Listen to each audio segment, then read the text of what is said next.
President Biden says a Russian invasion of Ukraine would be the largest invasion since World War II. His comments come as the U.S. continues to deliver military supplies and weapons in preparation for a possible invasion. The president's remarks reflect a growing consensus that any conflict in Ukraine will quickly escalate beyond the country's borders. For more on all this, we want to bring in Nikole, Killion, and Steve Portnoy. Nikole is a CBS News congressional correspondent, and Steve is a White House correspondent for CBS News Radio. Stephen, let me start with you. The president made a lot of news on Ukraine today while at a gift shop on Capitol Hill, of all places. You were there, so let's play a little bit of what he said, and then I'll ask you about it.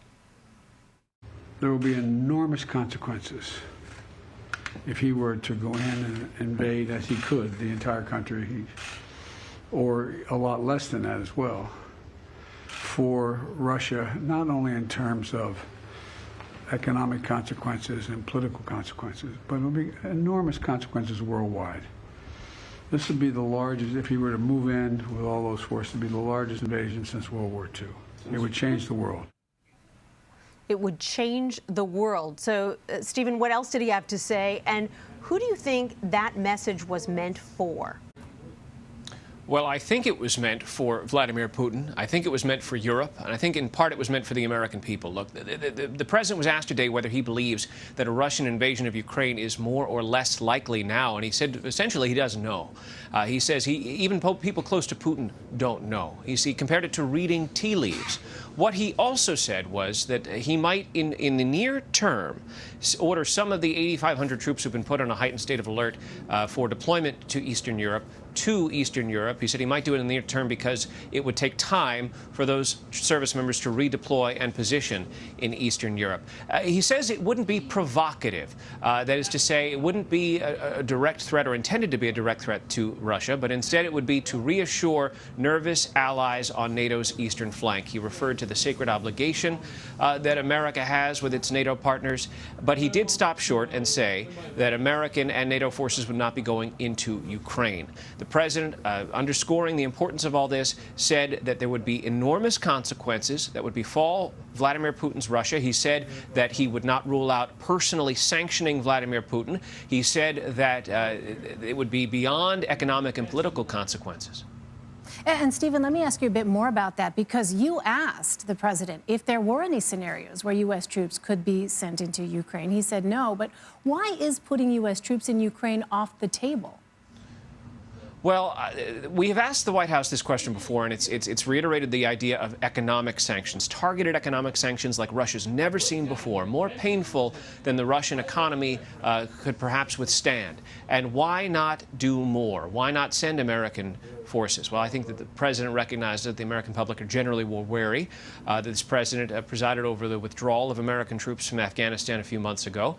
And the president, when I put the question to him, it was a follow-up to his statement that there would be consequences beyond political consequences or economic consequences. I said, Mr. President, are you talking about military consequences? And he said, quote, "There is not going to be any American forces moving into Ukraine," suggesting that for the moment, and perhaps beyond this moment, any kind of military consequences that would befall Vladimir Putin would not come at the hands of American troops. That's such a good point, Stephen. He doesn't want to get out of one conflict in Afghanistan just to get into another one in Ukraine. Nikole, Senator Mitch McConnell said today that it looks like the administration is moving in the right direction when it comes to Ukraine. Now, that's rare praise from the Republican leader, but there are a number of Republicans who are pushing for the White House to take more decisive action and right away. What is it that these Republicans want the president to do right now? Well, I think it's worth noting with respect to Leader McConnell, he has been in contact with members of the Biden administration, including a National Security Advisor, Jake Sullivan. So I think a part of his support thus far of the administration's position is that he has largely been kept in the loop and seems to feel, for the most part, comfortable with the steps that they are taking. That being said, we do know some Republicans want to push even further and are a bit more hawkish in their approach, in that they want to see more preemptive sanctions, if you will. They want to be able to see and really put Russia on notice that if they were to invade Ukraine, that simply is not acceptable. And, they want those consequences to hit well before Russia invades, if it invades. So that is part of the rationale of some Republicans who would like to take swifter action now, as opposed to, letting some of the diplomacy play out. Senator Lindsey Graham, for instance, spoke to some local reporters earlier today saying that, he believes that Putin should be sanctioned for provocation. So just the thought, the notion of provoking the situation to him is reason enough to act now. So we do know that a bipartisan group of senators did hold a call late yesterday to talk about potential sanctions. And so that is something that will need Republican buy-in, especially if the Senate wants to move quickly on something. Well, Nikole, Congress is in recess this week, but today some top congressional aides got a confidential briefing from administration officials. Who was holding the briefing, and do we know anything about what they were told?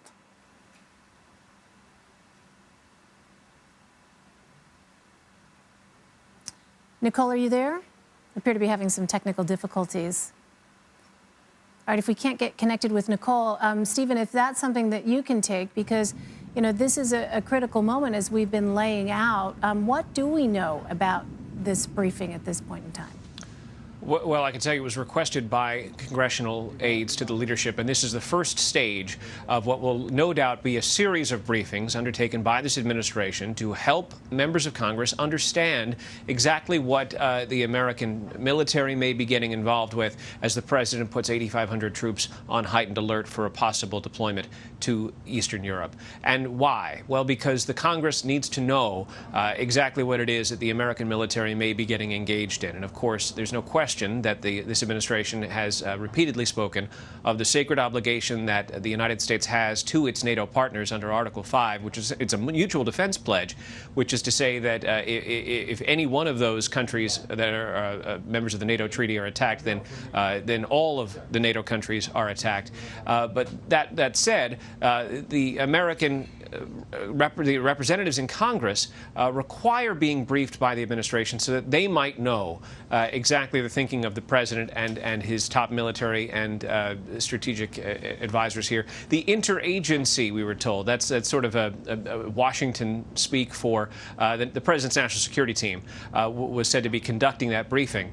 And I'm sure, what I understand is that similar briefings are likely to occur in the weeks ahead by the top officials of the President's National Security Team with the broader Congress, both in the House and the Senate. Yeah, one thing we know is Congress always wants to have more information, not less. Stephen, I have to ask you about the president's hot mic moment yesterday where he called Fox News' Peter Doocy a profanity. White House Press Secretary Jen Psaki addressed that comment and all the fallout today. Let's take a listen. I would say what's most important, and it's Peter sitting here, so this is kind of a funny thing, but the president called Peter, and he confirmed this, so this is only why I'm speaking to this. And if you have private conversations with the president, I will assure you I'm not going to convey that on your behalf. But Peter spoke to this. The president called him. He conveyed to him that it was nothing personal, man, and also acknowledged that all of you are going to ask him a range of questions. So I think that speaks for itself. Now, that was quite an explanation. President Biden obviously isn't the first president to get caught on a hot mic saying something like this, but he is the first one, Stephen, who made a point of saying at the start of his presidency that he wants people around him to speak to each other with respect. So what do you make of the way he and the White House are handling all of this? Yeah, he said on his first day in office, swearing in some of the aides here at the White House, that if any one of them treated someone with disrespect, he would fire them on the spot. The press secretary said today the president understands that he's going to be asked a range of questions, and that was an important statement for her to make here to reporters. because what happened yesterday in a broader context was this. The President of the United States, at the end of a rather lengthy day, which featured a 1 hour and 20-minute virtual call with his European counterparts to discuss this Ukraine issue that we've been talking about here. The President followed that up by a meeting of a White House Council on marketplace competition. And he said, in response to our colleague Ed O'Keefe's question, that he had a very, very, very good meeting with the European leaders and that he would be saying more about it going forward, but that he really doesn't like answering questions at the end of events such as the one he had yesterday, because we reporters don't like to ask him questions about the event that's being staged at the moment. So it was another reporter who asked a question about the economy. Peter Doocy of Fox News said, "Do you see inflation as a political liability?" And the president said, mockingly, sarcastically, "It's not a liability, it's a great asset. Let's have more inflation." And he called the reporter an SOB. You're right, Nancy. He's not the first reporter to use that phrase into a microphone. In fact, our former colleague Peter Mayer of CBS News Radio pointed out that Ronald Reagan did it in 1986. Important context there. Nikole, let me just ask you, because these are remarks that maybe the broader public hasn't heard about, but certainly have made the rounds on cable news and on social media. How are the president's remarks being received in the Capitol?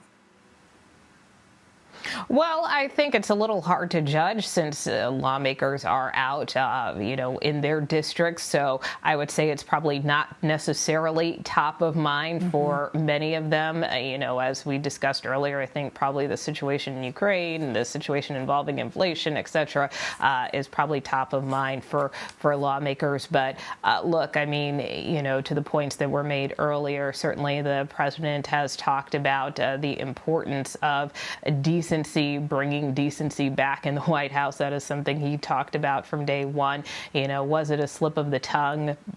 Potentially, but it is a situation where he was caught on tape and has since made amends with that reporter for it. So I think this is something both the White House and more than likely many lawmakers want to turn the page on.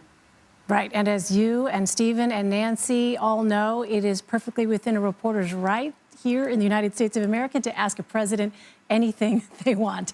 Nikole, Killion, and Steve Portnoy, thank you both very much.